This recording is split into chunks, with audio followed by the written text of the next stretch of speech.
Well, who better to ask as we stand on the brink of what Colonel McGregor called World War III than the veritable Colonel Daniel L. Davis, the host of the unmissable Daniel Davis Deep Dive. Colonel Davis, always a pleasure to see you. Before we turn to the war itself, I wonder how you saw the events in the Oval Office. There seems to be a peculiar dichotomy.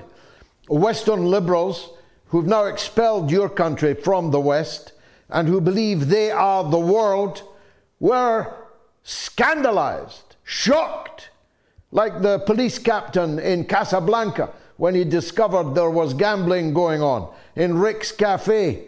And most American people who kind of thought that Zelensky got what he had coming. What was your take? Well, I got to say, I was just absolutely shocked. I was literally 90 seconds from going on the air with the show we had prepared when my producer, Gary, saw the images of, on the side, because he'd been monitoring it, and he saw this argument going on. And so we immediately cut our show and just went with what was going on almost live as we were talking about it. And I just couldn't believe what I was seeing, because especially when I went back and watched the whole thing in context and watched the last few minutes, as leading into it. I did a deep dive on this whole issue and how it came about. And you can see very clearly the United States had no intention of having any kind of an explosion going on there. In fact, all they wanted to do was just have a signing ceremony and move on to whatever's next. Apparently, they didn't even want to have him in the White House for that. That was something that Zelensky himself really pressed for because of the optics.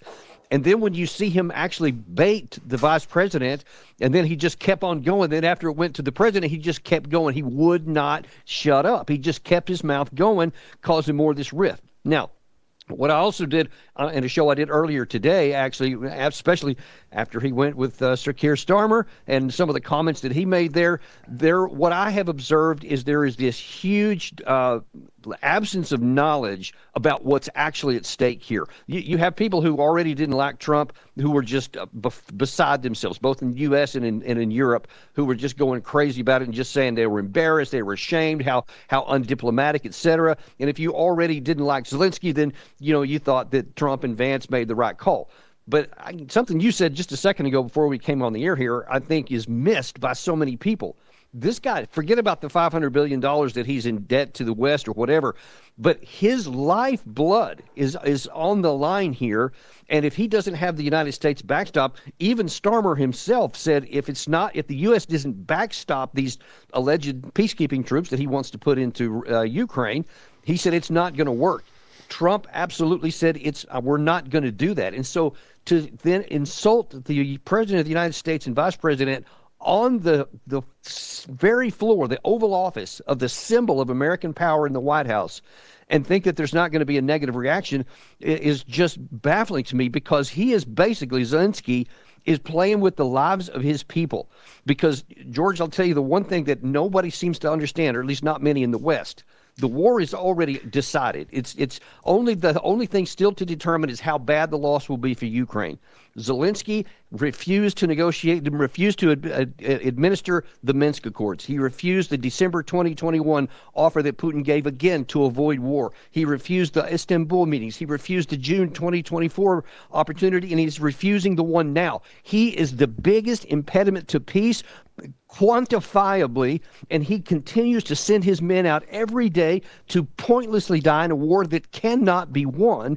And people still have the audacity to suggest that Trump did something wrong, who expressly said, I want the killing to stop. If anybody cares about the people of Ukraine, it's Donald Trump. The likelihood of him being overthrown by his own officer class must surely be high. Plenty of rulers have been overthrown for much less egregious own goals than that we saw this week. It's a chance for somebody to make a name for themselves and become the president of whatever is going to be left of Ukraine. And yet there seems to be quiet on the home front for him. Why do you think that is? Yeah, I actually asked somebody, and I won't betray their source, but it's somebody well placed in the Ukrainian government, because I just kind of assumed that that was going to be a growing risk at this. Because why do people want to send their sons and daughters off to die in a war that that's almost certain death for no gain to their country? And they said that he has such a control of the security apparatuses there, and so many people benefit from the continuation of the war that there is a cocoon and a bubble around him that's actually pretty effective because he silences anybody who has stands up against him inside. So apparently his security is pretty tight in Kiev right now. I interpreted some of the things he said to Trump as a threat. He said, you have this big ocean, but you might not always have it. He implied that some harm was going to come to the United States. And one of the Ukrainian military outfits last night effectively threatened to unleash the diaspora in Canada and in the United States against the security of your country. And there was a big crowd in Times Square. A lot of them military age, by the way. Makes you wonder why they're in New York and not in Kupiansk.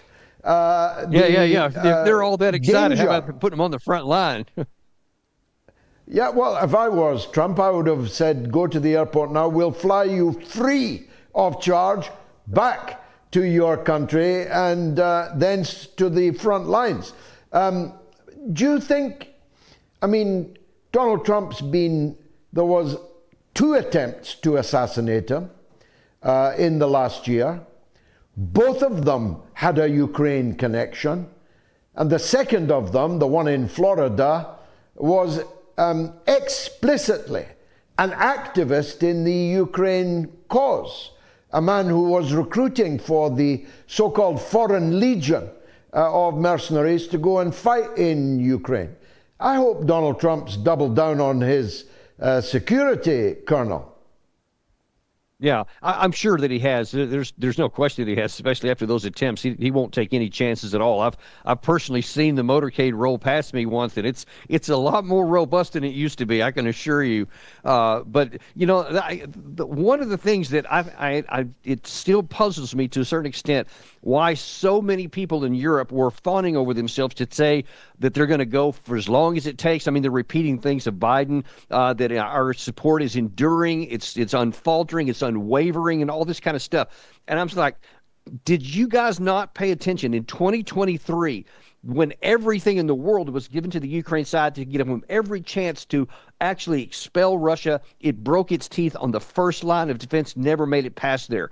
Then in all of 2024, they kept saying, we need $61 billion from the U.S. administration. That'll make the difference. They got it. It didn't make any difference. In fact, ironically, after that money was allocated, the losses accelerated. They kept moving better. So if you have 24 straight months of military defeat and failure, by what rationale do you say we're going to push harder when at the same time you see the Russian side is growing bigger and bigger by the day, industrial capacity, the experience of their troops? They have probably, depending on who you listen to, either Zelensky or some of his other intelligence folks, somewhere between 150,000 Russians not in contact or another batch of 200,000, according to the Russian side, on the east of Pokrovsk. If either of those kicks off in, say in a spring offensive with these brittle lines, this war could be over quickly, because then it would be a military defeat. The only thing that could save Ukraine now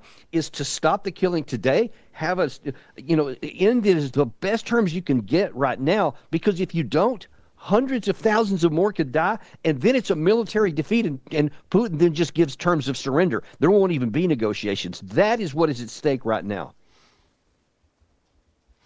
We have now reached, and forgive me, Colonel, I fought for this all my life.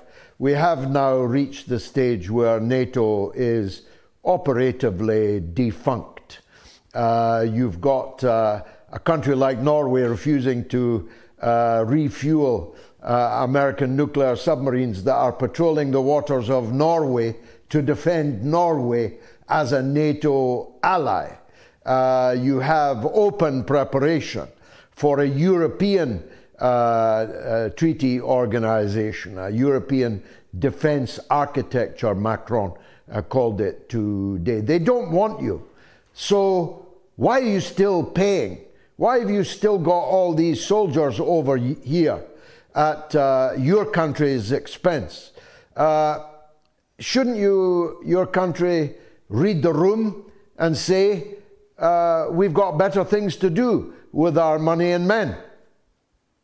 Well, I think that the room is being read, and I think that you're probably going to see a reduction in U.S. troops in Europe. You're probably going to see them sent down to our southern border. I expect that they'll probably continue on with that.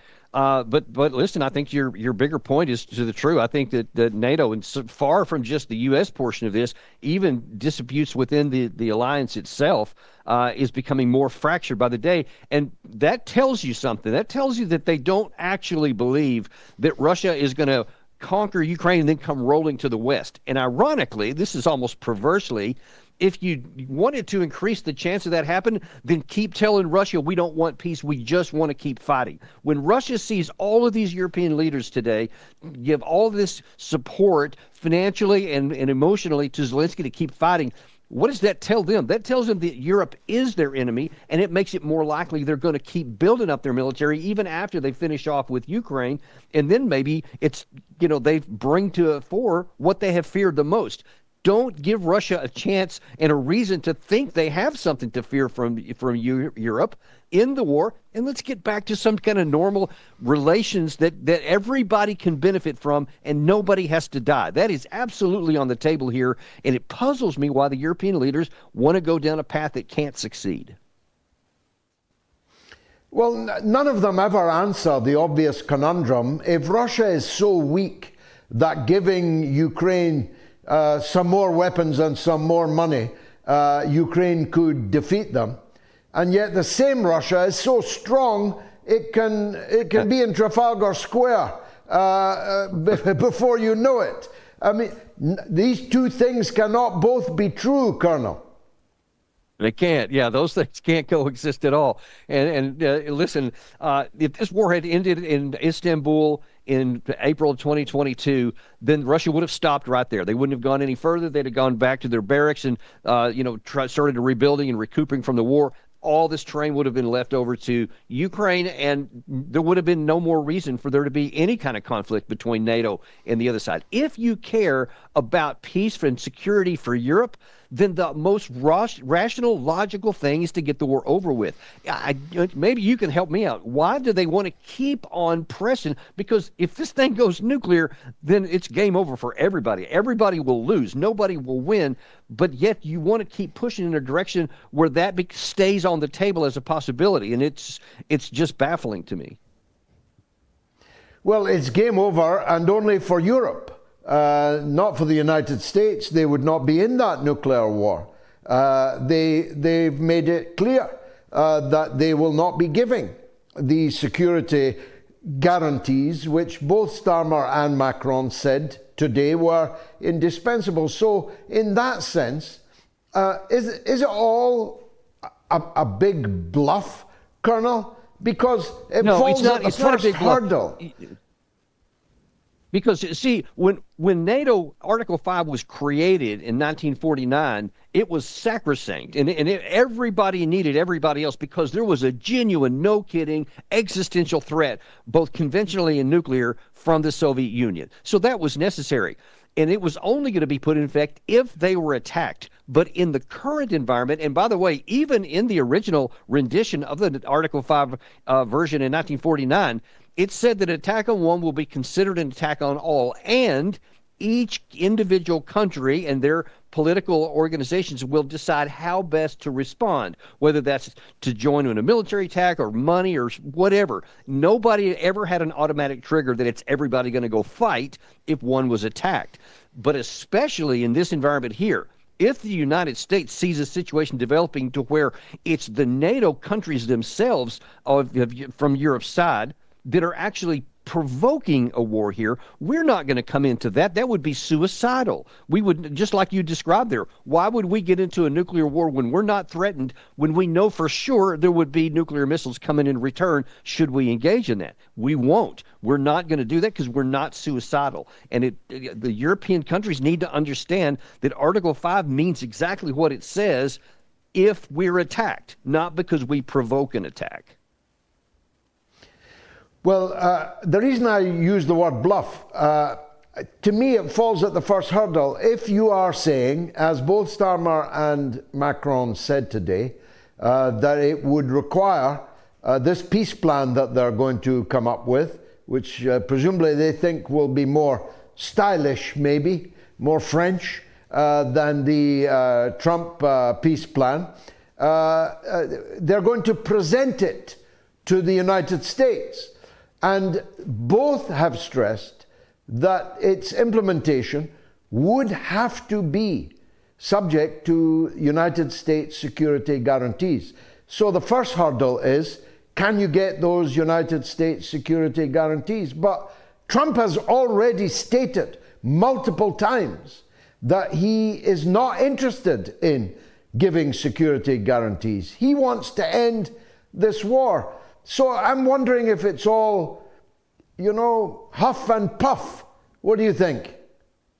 Your framing is perfect. It falls on the first hurdle. Guaranteed, there's no chance that Trump is going to backstop, is the word that Zelensky used on American television on Friday night, that many in Europe say, yes, Starmer himself, it has to have American backing. It's not going to have American backing. And by the way, no one's examining the other half of this equation, which is what the Russians are saying. And what everything comes down to is, what can the Russians do? What can the European side do? Russia can ignore everything and just keep fighting until they have won on the battlefield everything they think they need to get their security in. Ergo, they will not agree to NATO troops of any kind as peacekeeping, especially those that would be backed up by the U.S. They will also insist on demilitarization. I think the number is 85,000 total armed forces in the Ukraine that they're talking about, and denazification, meaning the Ukraine side has to have an election with a new head of state that's picked by their people. And nobody's talking. I bet the Starmer and Macron didn't say anything about any of those figures. And so it falls on the first hurdle, but if somehow it cleared the first, it would fall on the second, which is that the Russians won't agree to that, and they have the power not to. And I keep saying this, it just baffles me why these leaders and these heads of state don't see such elementary issues.